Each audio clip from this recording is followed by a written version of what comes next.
are the type of questions, and it's been a very detailed, very granular exercise. We would like the national census to follow some of the ideas of the Telangana census, and we are more than happy to help the government develop the national census on similar lines. We've had two other issues that we have discussed which are also central, which is the 50% cap on reservations. Now this is becoming an impediment. This is becoming an impediment to development, to progress of our country, and to the progress of backward castes, Dalits and Adivasis. And we want this 50% barrier to be eliminated and broken. We have stated that. We have put enough pressure on the government to get the caste census done. We want a date by when it's done. We are going to put pressure on the government to make sure that 50% cap is destroyed. And after that, there is a third thing, which is the Article 15(5), which is reservation in private educational institutions. It is already a law. We want that law to be implemented as soon as possible. So that is broadly the structure. We see the caste census as a new paradigm of development, and we want to go beyond the caste census. We want to understand what is the participation of 90% of our population in the power structure of our country. Where are they participating effectively, and where are they not participating? And we want to give them participation and access to power. So we are absolutely convinced in the Congress Party that the caste census is a first step of a completely new development paradigm in the country, and we are going to push this paradigm through one way or the other. It doesn't matter what the BJP thinks. We have shown that we can pressure the BJP into doing the caste census. We are going to show you that we're going to pressure the BJP into doing 15(5) and also removing the 50% cap. I think every Congress member, every Congress worker, every single person who has fought for the caste census, and there are millions of people, activists from the backward communities, Dalits, Adivasis, I'm very proud of what you have done. This would not be possible without the effort, without the hard work that you have done. It has been a sustained campaign that we have run, and I'm very proud of every single person who has helped us in this campaign. Thank you.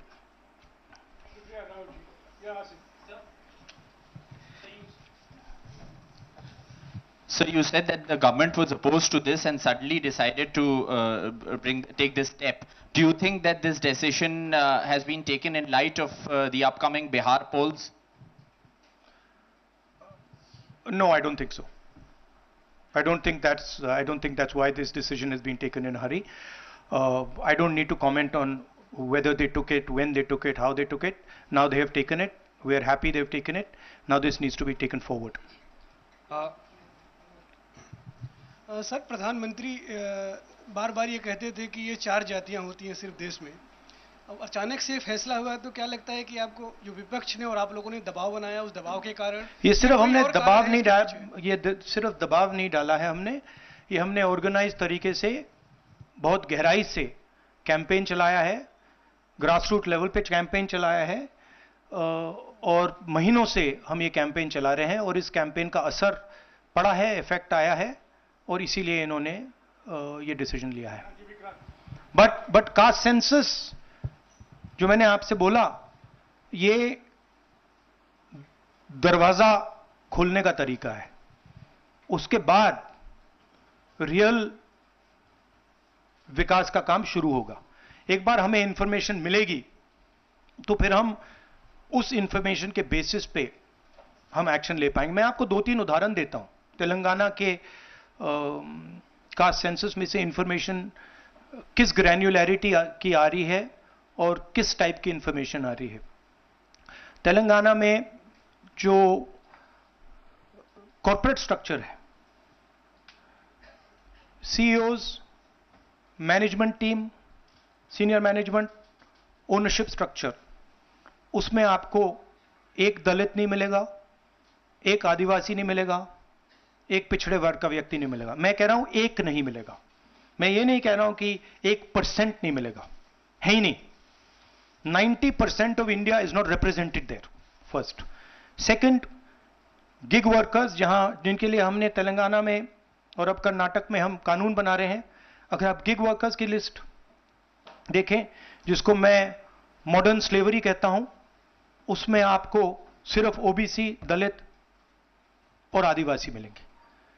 तो ये दो streams बन रही हैं, एक stream मजदूरी की stream, गरीबी की स्ट्रीम, बेरोजगारी की स्ट्रीम, जिसमें दलित, आदिवासी, पिछड़ा वर्ग है, और दूसरी स्ट्रीम जिसमें एक छोटी सी एलीट पूरे के पूरे सिस्टम को कंट्रोल कर रही है, उसके ऊपर अदानी जी, अंबानी जी बैठे हैं। तो ये कास्ट सेंसस इस चीज को बदलने का फाउंडेशन है, पहला कदम है। राहुल जी, आप लगातार दबाव बना रहे थे, लेकिन पिछले 11 सालों से प्रधानमंत्री मोदी इस पर नहीं मान रहे थे। अभी पहलगाम का इतना बड़ा हादसा हुआ, क्या आपको लगता है कि इस वक्त में जो टाइमिंग है प्रधानमंत्री की कास्ट सेंसस को मानना, वो पहलगाम से ध्यान भटकाने की कोशिश है? आप जर्नलिस्ट हो, ये आप लोगों का काम है, आपका काम स्पेक्यूलेशन है, मेरा काम स्पेक्यूलेशन नहीं है, मैं फैक्ट्स पे काम करता हूं। तो आप स्पेक्यूलेट कीजिए, मैं इस पे स्पेक्यूलेट नहीं करूंगा, मेरे को स्पेक्यूलेट करने की जरूरत ही नहीं है। उन्होंने क्यों लिया, क्यों नहीं लिया, उसमें मुझे कोई इंटरेस्ट नहीं है। लिया, और ये बड़ा स्टेप है। मैं सिर्फ ये समझना चाहता हूं कि ये सेंसस कब होगा और ये किस प्रकार से सेंसस होगा, कौन से सवाल इसमें होंगे, क्योंकि आप कह सकते हो कि हमने सेंसस कर दिया और फिर रेलेवेंट सवाल आपने नहीं पूछे, तो फिर उसका कोई मतलब ही नहीं है। तो तेलंगाना में हमने बहुत गहराई से पब्लिक में जाकर कंसल्टेशन करके, लाखों लोगों से कंसल्टेशन करके हमने डिजाइन किया है। तो we want a people's census, we don't not want a bureaucrat census. Sir, आप पहले ही कहते थे कि एक्सरे है ये, तो एक्सरे के लिए सरकार राजी हो गई है। किस तरीके से एक्सरे हो? आप बार बार तेलंगाना मॉडल की बात कर रहे हैं, तो क्या तेलंगाना मॉडल अडॉप्ट होना चाहिए? किस तरीके से होना नहीं, चाहिए? देखिए, तेलंगाना मॉडल में 2-3 प्रिंसिपल्स हैं। पहला प्रिंसिपल है कि बंद कमरे में 5-10 ब्यूरोक्रेट्स ने उसको नहीं डिजाइन किया, ठीक है? क्योंकि फ्रैंकली बोलूं तो जिन कम्युनिटीज की हम मदद करने की कोशिश कर रहे हैं, उनकी होल ब्यूरोक्रेसी में है ही नहीं। तो हम चाहते हैं मैस सेंसस, ओपन टेक्नोलॉजी का सेंसस, जहां हम स्टेक होल्डर से पूछें आपको एक्चुअली डिजाइन में आपकी क्या राय है, आप डिजाइन के बारे में क्या सोचते हो। यह तेलंगाना का first principal. Second principal Telangana में कि we have set up a expert group who is now going to study all the data and is going to present to the government of Telangana a vision based on caste census. So that is the second step. And third step, as you are already aware, Telangana has demolished that wall of 50%, right? And also the 15(5), article 15(5) जो मैंने mention किया है।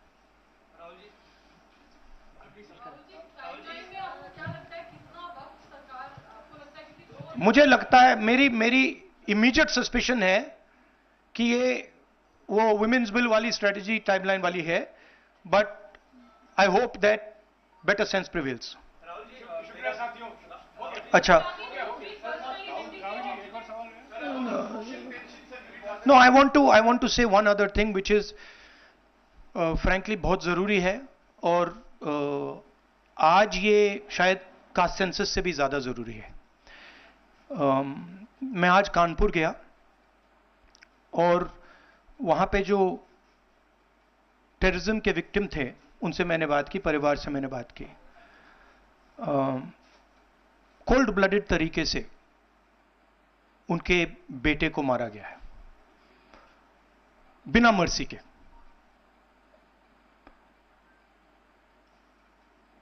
और 28 लोगों को ऐसे मारा गया है, बहुत सारे लोग घायल हुए हैं।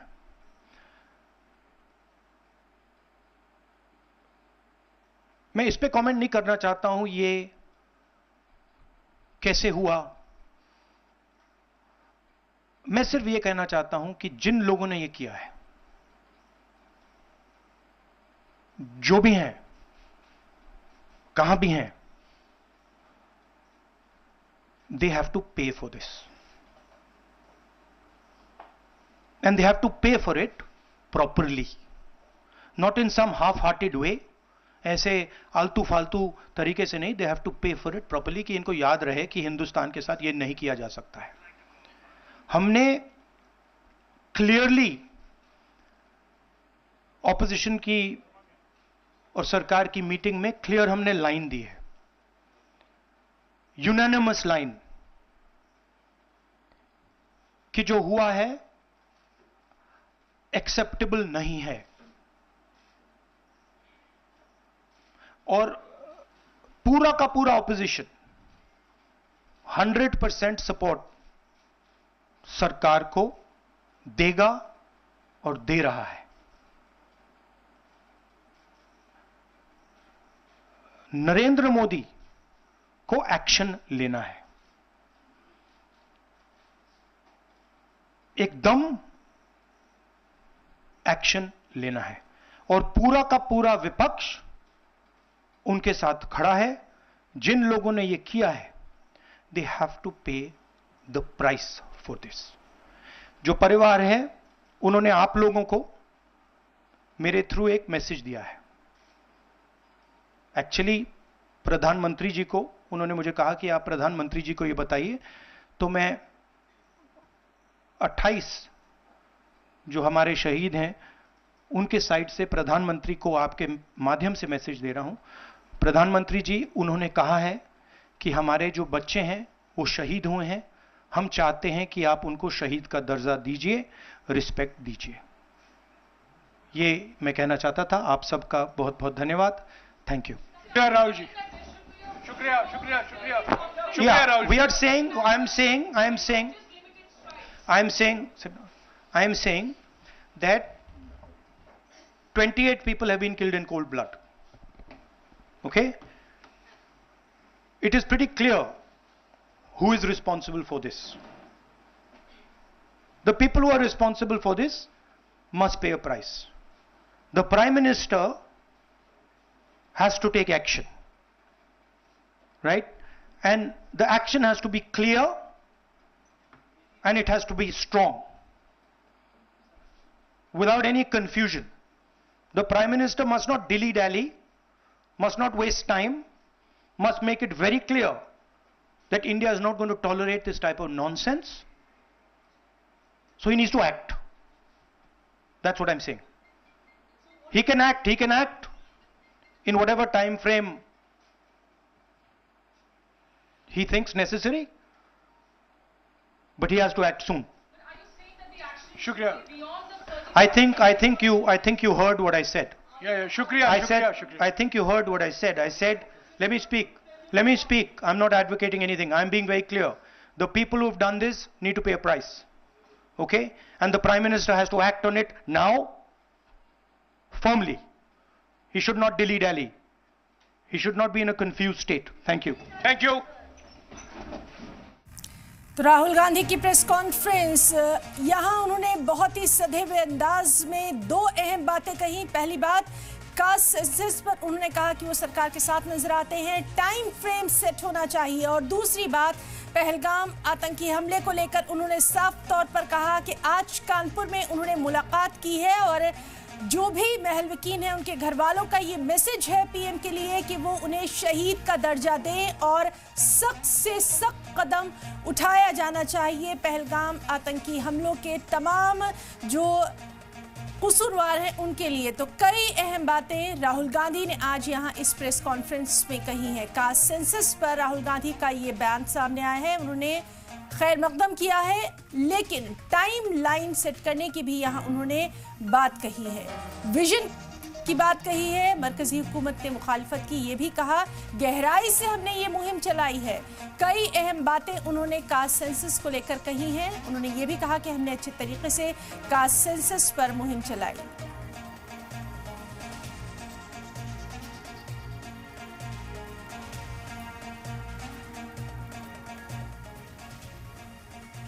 पहलगाम हमले को लेकर इस वक्त की बड़ी खबर आपको दे दें. पहलगाम हमले पर कल सुप्रीम कोर्ट में समाअत होना है. कल सुप्रीम कोर्ट में पीआईएल पर समाअत होना है. जवाबदेही तय करने के लिए एसआईटी तश्कील की मांग की गई है. Tourist place